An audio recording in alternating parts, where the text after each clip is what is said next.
So there are many prayers.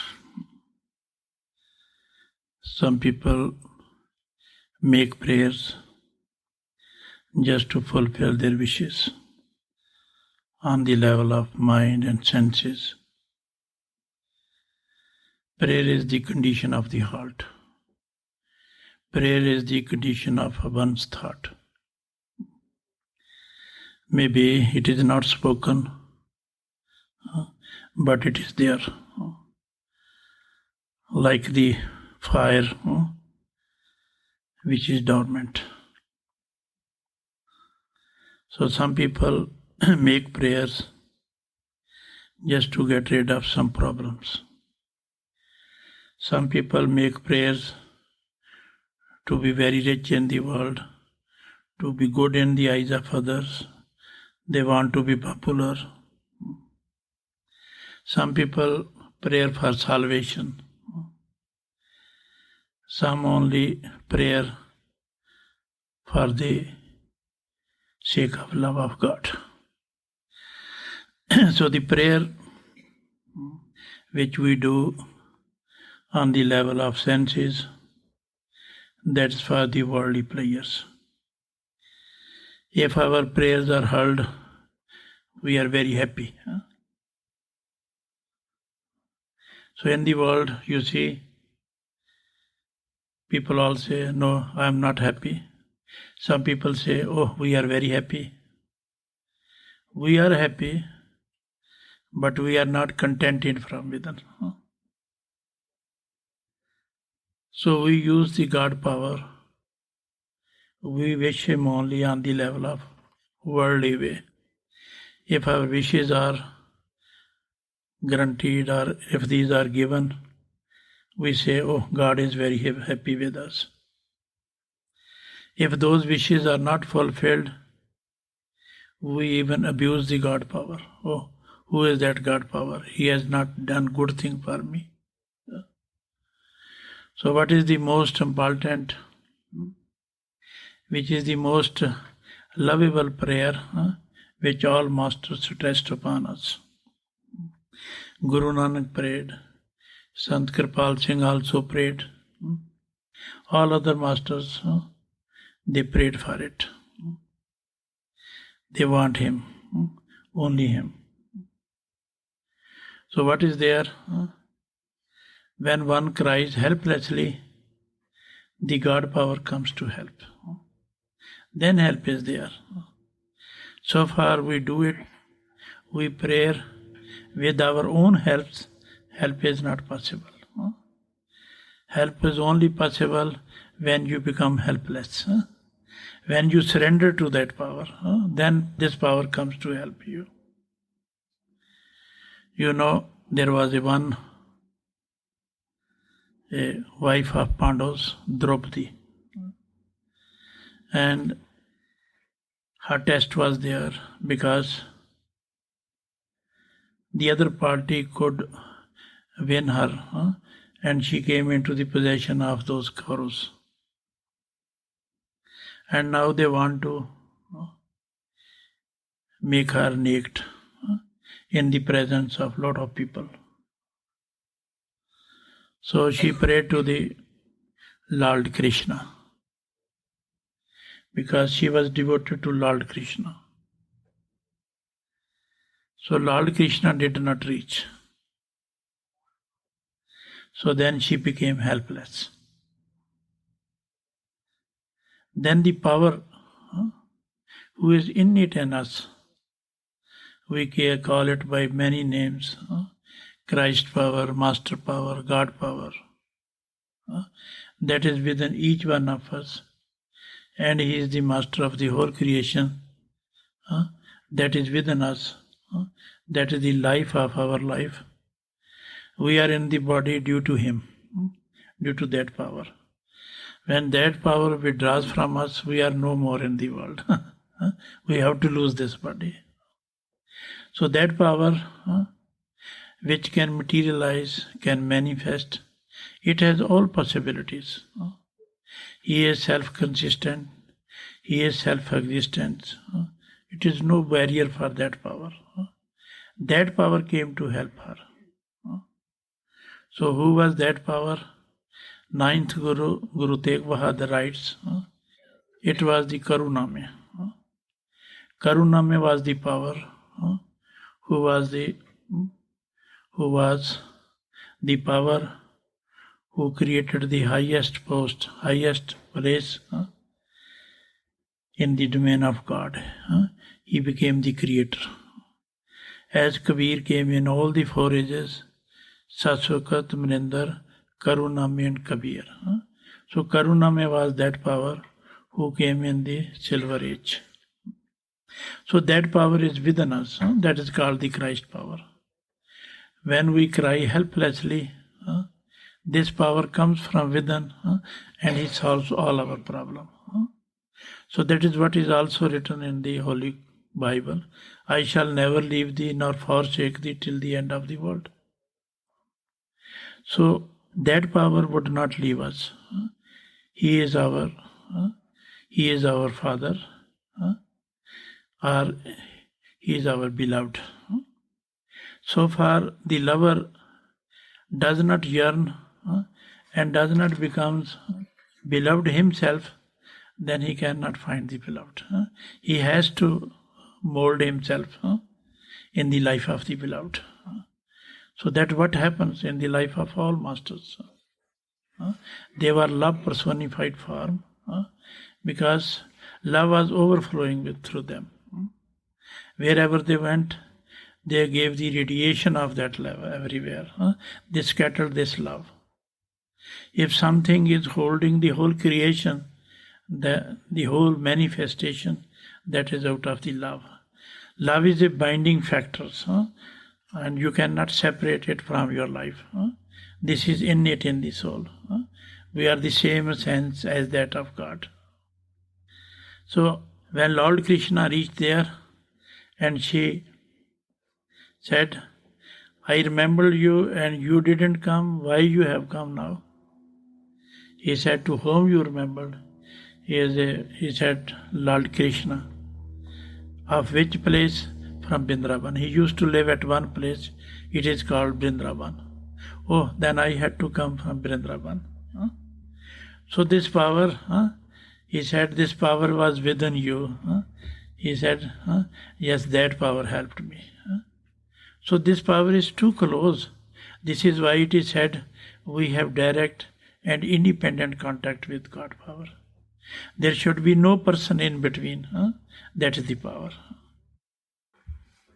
All that we have to get, all that is our heritage, we can find it in love. That is something told everywhere. But there is something higher than love, and that is the outcome of love. When the love knows no limits, there is a much difference between the worldly love and the love of God. Worldly love is that when our eyes do not bear the love up, it transmits to the heart, and from heart it transmits to the eyes. And in the form of tears it comes out. So when you weep over for sometimes, then you lose some of the love. This is a worldly love. Sometimes it also happens. People say, oh, let her or him weep. So that the extreme love, the extreme separation, that is then minimized.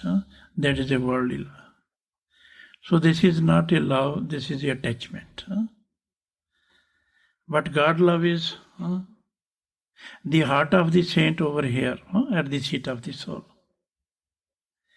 So from there it arises and goes everywhere, then it comes back over here. It has a power that can radiate everything, that can create in its way. It has a color, special color. When you are dyed in this color, you are the same as that of love. You cannot leave. It is a bending forces. It will bind you. It will tie you in love. So you don't feel any separation. So then what comes out of devotion? Love is very good, but devotion is still higher than love. But still higher is the surrenderance. This is the outcome of the various phases of love. When you have love, then you have the devotion, then you have the power to surrender. Surrenderance only comes when you rise above the plane of senses and the shackles of the mind. Then these stages come in the life of man. Then he says, doesn't matter. Let people ask. Let people say, what am I? I am. So one does not care. He is fully embedded in his master. So these things are there. Love, devotion, and yearning. Yearning finds its place in the ruling passion. When you yearn for something, you have a ruling passion for it, to get it. Okay, I will have. I certainly should have it. So you are determined. You determine your life. Yes, I am after it. So this is a way of life, an art of life. Our life is really full of love, because it is the same sense as that of God. We cannot separate it. Why we feel different? Because simply we are identified with the mind and the matter. Our attention is moving outside. If we come back to our house and we start right from the house, then we seek these things. We do not start from the house. So this is a for goodfulness. We forget it. We have forgotten our way of life. Actual way was to start from this man body. We did not start it from our own self. We did it as people do. We take the steps as others are doing it. No, we have to follow the footsteps of our master. And they remind us to start from our own self. It is a way of life. So far you do not start it from your own self, you are ignorant. You have misled. Right from the house, right from your own self, you are misled. So Master tells us how to create love, devotion, and yearning, and the ruling passion in life. These are the devotional services unto ourselves. Because only through it we can find the God. Otherwise there is no way out. So one time it so happened, Lord Krishna has to go for 6 months to a distant place, and the Radha, his wife, she was very loving to him, so they had to separate, they had to live. So sometimes separation also creates all these things. It creates love, it creates devotion, it creates yearning, then it creates ruling passion in life. So we are separated from God. And once we know all the attributes or the competency of the Master, then this separation leads us from where once we separated. We can go back by yearning, by learning, yearning, by ruling passions. We can come very close to the perennial source. When you come back at the perennial source, you are dressed well. You are at the right place. You say, I am now fine there. So all masters have claimed their status. They said, now we have decided. Now we have determination. And our determination will bring the fruit in our life. They started like this. So Radha, due to this separation, she was in sweet remembrance of Lord Krishna. So much so that one day, after 6 months, Lord Krishna knocked the door. She said, who are you? Who is knocking the door? He said, I am the Lord Krishna. He said, now I don't need you because I myself have become Lord Krishna. So this is a way of life. It is a pure love.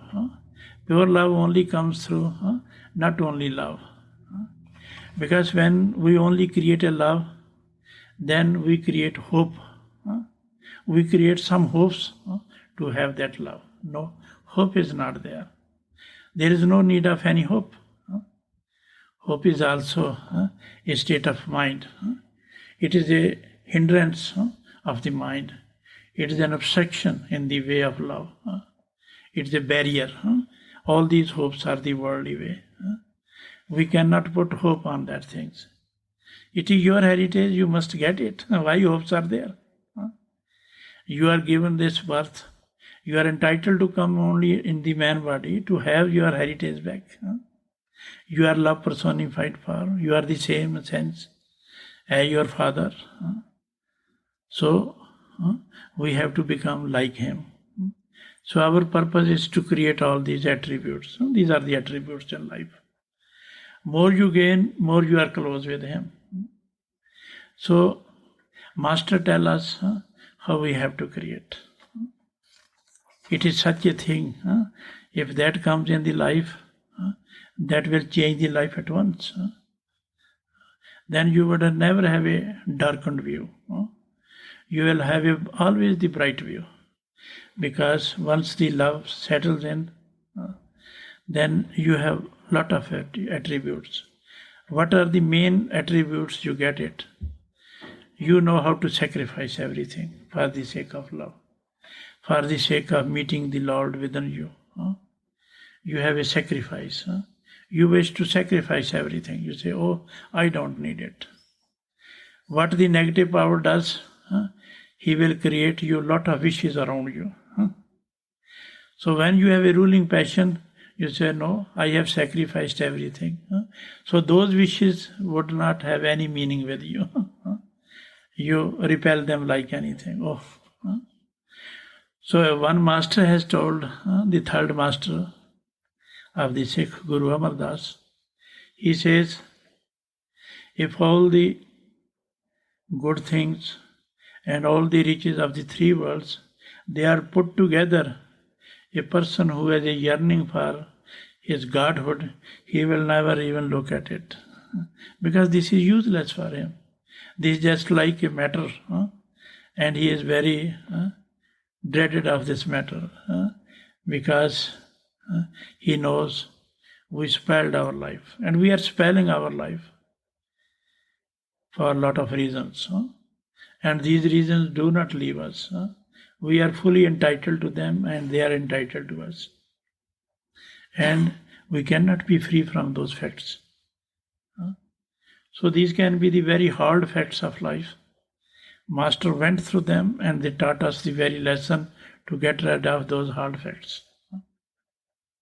If we have to go through the hard fact of life, the teaching is there so nicely. It is written. We should believe it. Believe the testimony of the Master, because whatever is there, it is for us. It is not for the beast or for the animals.